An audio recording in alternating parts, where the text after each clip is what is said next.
నమస్కారం. ఈనాటి మన స్పెషల్ ఎక్స్ప్లెయినర్కి స్వాగతం.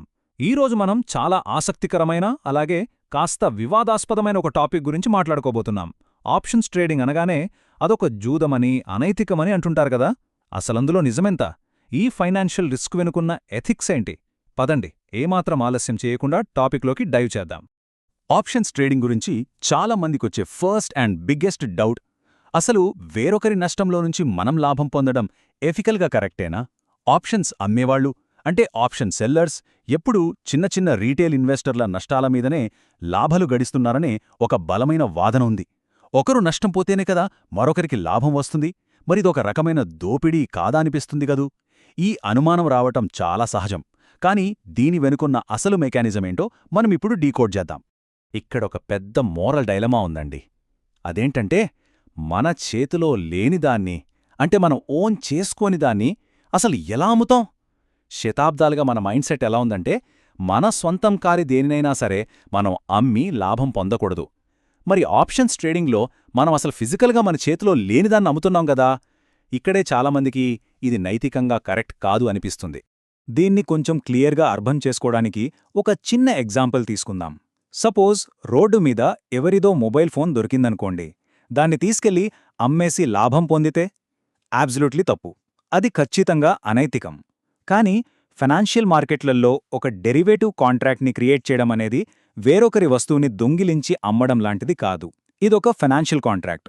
మార్కెట్ రిస్క్ను తట్టుకోవడానికి క్రియేట్ చేసిన ఒక సిస్టమ్ ఇది. ఒక భౌతిక వస్తువుకి ఫైనాన్షియల్ కాంట్రాక్ట్కి మధ్య ఉన్న ఈ చిన్న తేడాను మనం గమనించాలి. సో ఇక్కడే మనం మన పర్స్పెక్టివ్ని కొద్దిగా మార్చుకోవాలి. ఆప్షన్స్ను ఏదో కంటికి కనిపించే ఫిజికల్ ప్రొడక్ట్స్లా చూడటం మానేసి వాటిని ఒక రకమైన ఫైనాన్షియల్ ఇన్సూరెన్స్ లాగా చూద్దాం. అప్పుడే ఈ మొత్తం సిస్టమ్ వెనుక ఉన్న అసలు పర్పస్ ఏంటి అనేది మనకు క్రిస్టల్ క్లియర్గా అర్థమవుతుంది. ఒక్కసారి ఈ ఇన్సూరెన్స్ ప్రాసెస్ని గమనిద్దాం. చూడండి, ఒక ఫ్యామిలీకి ఒకే ఒక్క పర్సన్ ఆధారం అనుకుందాం. మన లైఫ్లో ఎన్నో అనుకోని రిస్క్స్ ఉంటాయి కదా. వాటన్నిటినీ కవర్ చేయడానికి ప్రతి నెల కొంత ప్రీమియం కట్టి లైఫ్ ఇన్సూరెన్స్ తీసుకుంటారు. రేపు పొద్దున్న దురదృష్టవశాత్తు ఏదైనా జరిగితే ఆ ఇన్సూరెన్స్ ఫ్యామిలీని ఫైనాన్షియల్గా సేవ్ చేస్తుంది. ఈ ప్రాసెస్ని ఎవరైనా అనైతికమంటారా? అస్సలు అనరు. ఇది 100% కరెక్ట్ అని అందరూ ఆమోదించే పద్ధతి. ఇప్పుడు ఒకసారి లైఫ్ ఇన్సూరెన్స్ని, ఆప్షన్స్ ట్రేడింగ్ని పక్కన పెట్టి కంపేర్ చేద్దాం. ఇన్సూరెన్స్లో మనం ప్రతి నెల ప్రీమియం కడతాం. ఏదైనా ట్రాజడీ జరిగితే పే అవుట్ వస్తుంది. ఆ రిస్క్ని ఒక ఇన్సూరెన్స్ కంపెనీ తీసుకుంటుంది, రైట్? ఇప్పుడు ఆప్షన్స్ వైపు చూస్తే ఎగ్జాక్ట్గా ఇంతే. ఇన్వెస్టర్లు ఆప్షన్ ప్రీమియం కడతారు. ఒకవేళ మార్కెట్ క్రాష్ అయితే వారికి పరిహారం దక్కుతుంది. ఈ సందర్భంలో రిస్క్ని తీసుకునేది ఆప్షన్ సెల్లర్. అంటే ఒక ఆప్షన్ సెల్లర్ అచ్చం ఒక ఇన్సూరెన్స్ కంపెనీలాగానే యాక్ట్ చేస్తున్నాడనమాట. అంటే ఇక్కడ యాక్చువల్గా జరుగుతున్నది ఏంటి? సింపుల్గా చెప్పాలంటే రిస్క్ ట్రాన్స్ఫర్. ఫైనాన్షియల్ లాస్ని ఏమాత్రం భరించలేని వాళ్ల దగ్గరనుంచి కొంత ఫీజు తీసుకుని ఆ రిస్క్ని భరించగలిగే వాళ్లకి ట్రాన్స్ఫర్ చేయడమే. అసలు ఈ ఆప్షన్స్ మార్కెట్ పుట్టిందే ఈ గొప్ప పర్పస్ కోసమండి. ఇదొకరి నష్టాన్ని బదిలీ చేసి ఇన్వెస్టర్లను కాపాడే ఒక అద్భుతమైన స్ట్రక్చర్. అయితే ఇక్కడ మనం అడ్రస్ చేయాల్సిన ఇంకో ఇంపార్టెంట్ విషయం ఉంది. ఎలిఫెంట్ ఇన్ ద రూమ్ అంటారు కదా. అదేంటంటే, చాలామంది స్టాక్ మార్కెట్ని ప్యూర్గా ఒక గ్యాంబ్లింగ్ లాగా, జూదంలాగా వాడతారు. ఇది నిజం. కానీ ఒక టూల్ని మనం ఎలా వాడుతున్నామన్న ఇంటెన్షన్ని బట్టి ఆ సిస్టమే తప్పని మనం బ్లేమ్ చేయలేం కదా. ఈ అగ్గిపుల్ల ఎగ్జాంపుల్ చూడండి. పాయింట్ చాలా పవర్ఫుల్గా అర్థమవుతుంది. ఒకవైపు అదే అగ్గిపుల్లతో భక్తిగా కొవ్వొత్తి వెలిగించి భగవద్గీత చదువుతున్నారు. ఇంకోవైపు అదే అగ్గిపుల్లతో ఏకంగా ఒక ఇంటిని తగలబెడుతున్నారు. ఇప్పుడు చెప్పండి, ఇందులో అగ్గిపుల్ల తప్పేమైనా ఉందా? అస్సలు లేదు. టూల్ అనేది ఎప్పుడూ న్యూట్రల్గానే ఉంటుంది. దాన్ని వాడే వ్యక్తి ఉద్దేశాన్ని బట్టే అది కరెక్టా రాంగా అని డిసైడ్ అవుతోంది. ఆప్షన్స్ మార్కెట్ కూడా సరిగ్గా అంతే. మనుషులు ఎంత మంచి సిస్టమ్స్ని అయినా ఎలా మిస్యూజ్ చేస్తారో చెప్పటానికి కొన్ని ఎగ్జాంపుల్స్ చూద్దాం. ఎవరో రోడ్డు మీద వెళుతున్న ఆవిడ ఏ రంగు చీర కట్టుకుందో అని ఇద్దరు పందెం కాస్తే అది గ్యాంబ్లింగ్ అవుతుంది. అలాగని చీరలు కట్టుకోవడమే బ్యాన్ చేయలేం కదా. అలాగే కొందరు ఇన్సూరెన్స్ డబ్బుల కోసం ప్లాన్ చేసి మర్డర్లు చేస్తుంటారు. అది ఘోరమైన క్రైమ్. కానీ ఆ కొద్దిమంది చేసే మోసాల కోసం ఇన్సూరెన్స్ కంపెనీలనే మూసేయాలని మనం అడగలేం కదా. ఎక్కడైనా జూదగాళ్లుంటారు, వాళ్ళు సిస్టమ్స్ని వాడుకుంటారు. అంత మాత్రాన సిస్టమే తప్పు అనడం ఏమాత్రం లాజిక్ కాదు. సరే, ఈ థియరీలన్నీ కొంచెం పక్కన పెడితే రియల్ వరల్డ్లో, అంటే ప్రాక్టికల్గా ఈ రిస్క్ మిటిగేషన్ అసలు ఎలా పనిచేస్తుందో ఇప్పుడు ఒకసారి చూద్దాం. బ్రాడర్ ఫైనాన్షియల్ మార్కెట్లలో ఇది ఎంత క్రూషియల్ రోల్ ప్లే చేస్తుందో తెలుసుకోవడం చాలా ముఖ్యం. ఒక్కసారి ఈ నంబర్ చూడండి, 7,000.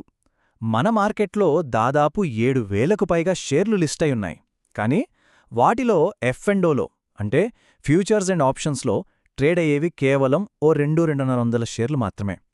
మరి ఆప్షన్స్ లేని ఆ మిగతా వేలాది షేర్లు కొనుక్కున్న ఇన్వెస్టర్ల పరిస్థితేంటి? రేపు మార్కెట్ దారుణంగా పడిపోతే వాళ్ల పోర్ట్ఫోలియోలను ఎలా రక్షించుకుంటారు? ఎగ్జాక్ట్గా ఇక్కడే ఆప్షన్స్ ఒక షీల్డ్ లాగా, రక్షణ కవచంలా పనిచేస్తాయి. సపోజ్ ఒక ఇన్వెస్టర్ దగ్గర ఆప్షన్స్ లేని ఒక చిన్న రీజనల్ బ్యాంక్ షేర్లు ఉన్నాయనుకుందాం. మార్కెట్ క్రాష్ అయినప్పుడు ఆ షేర్ల విలువ కూడా పడిపోతుంది.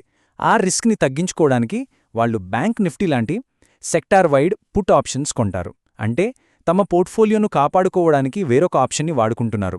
రిస్క్ని హెడ్జ్ చేయడం అంటే ఇదే. ఇది ఆప్షన్స్ యొక్క అసలైన పవర్. సో ఇదంతా చూసిన తర్వాత మనకు అర్థమయ్యే అసలు విషయమేంటంటే, ఇదంతా కేవలం పర్స్పెక్టివ్ అండి.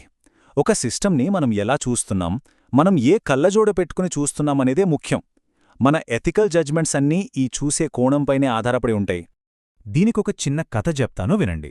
ఒక ఇన్సూరెన్స్ ఏజెంట్ ఉండేవాడు. తన జాబ్ అంటే పెద్దగా ఇంట్రెస్ట్ లేక ఎవరైనా అడిగితే నేనేదో జస్ట్ ఒక ఏజెంట్ని అని చాలా డల్గా చెప్పేవాడు. కాని ఒకరోజు అతని క్లయింట్ ఒకరు అనుకోకుండా చనిపోయారు. ఆ ఇన్సూరెన్స్ పేఅవుట్ వెళ్లి ఆ ఫ్యామిలీని ఫైనాన్షియల్గా రోడ్డున పడకుండా కాపాడింది. ఆ క్షణం నుండి అతని యాటిట్యూడ్ మొత్తం మారిపోయింది. ఎవరైనా ఏంటి నీ జాబ్ అని అడిగితే నేను ఫ్యామిలీలని కాపాడతాను అని ఎంతో గర్వంగా చెప్పడం స్టార్ట్ చేశాడు. చేసే పని అదే, కాని చూసే విధానం మారింది కదా. ఇక్కడొక సూపర్ కోట్ ఉందండి. మనం పసుపు రంగు అద్దాలు పెట్టుకుంటే ప్రపంచమంతా పసుపు రంగులోనే కనిపిస్తుంది. అసలు రంగులు చూడాలంటే ఎప్పుడూ స్వచ్ఛమైన ప్లెయిన్ గ్లాసెస్ మాత్రమే వాడాలి. ఆప్షన్స్ ట్రేడింగ్ని కూడా మనం ఎప్పుడు నెగటివ్ ఆలోచనలతో ఇదొక అనైతికం అనే పసుపు కళ్లజోడుతో చూస్తే అదొక జూదంలాగానే అనిపిస్తుంది. కాని ఆ అద్దాలు తీసేసి చూస్తే ఫినాన్షియల్ రిస్క్ని అడ్డుకునే ఒక అద్భుతమైన ప్రొటెక్షన్ సిస్టంలా మనకు స్పష్టంగా కనిపిస్తుంది. ఇక ముగింపుకి వస్తే ఇప్పుడు మనం ఒక డెసిషన్ తీసుకోవాలి.